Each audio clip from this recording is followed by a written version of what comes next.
ഓസ്ട്രേലിയയിലെ തെരുവോരങ്ങളിൽ ഇങ്ങനൊരു കബോർഡ് കണ്ടു കഴിഞ്ഞാൽ അതൊരു മിനി ലൈബ്രറി ആണെന്ന് മനസ്സിലാക്കുക. അപ്പോൾ ഈ മിനി ലൈബ്രറിയിൽ നമുക്ക് ബുക്സ് ഡൊണേറ്റ് ചെയ്യാം. അതുപോലെ നമുക്കൊരു ബുക്ക് വേണമെങ്കിൽ ഇവിടെ വന്ന് നോക്കി എടുത്തോണ്ട് പോവാം. ആരും നമ്മളോട് ചോദിക്കത്തില്ല. അതിനുശേഷം നമ്മൾ വായിച്ചതിന് ശേഷം നമുക്ക് റിട്ടേൺ ചെയ്യാം ഇങ്ങോട്ട്. അപ്പൊ വേറെ ആൾക്ക് അത് യൂസ് ചെയ്യാലോ. ഈവൻ കിഡ്സിന്റെ ബുക്സ് ആണെങ്കിലും ഇവിടെ കിട്ടും. അപ്പൊ എല്ലാ പ്രാവശ്യവും നമുക്ക് ബുക്സ് വാങ്ങിച്ച് ഇപ്പൊ ഒത്തിരി വായിക്കുന്ന കുട്ടികളൊക്കെ ആണെങ്കിൽ ഈ പഴയ ബുക്കുകളൊക്കെ ഇങ്ങനെയുള്ള ഇടത്തുനിന്ന് കിട്ടാൻ ചാൻസസ് കൂടുതലാണ്.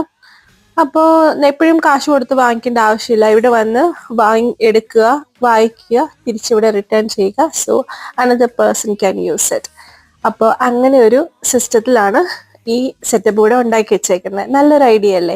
നാട്ടിലൊക്കെ ആണെങ്കിൽ നമ്മൾ പേപ്പറുകാരനെ തൂക്കി വെക്കാനായിട്ട് അവർക്ക് കൊടുക്കും. അല്ലെങ്കിൽ നമ്മളത് വലിയ കീറി എന്തെങ്കിലുമൊക്കെ കളിക്കോ അങ്ങനെയൊക്കെ ചെയ്യും അല്ലേ? പക്ഷെ ഇവിടെ ഇങ്ങനെ കേട്ടോ.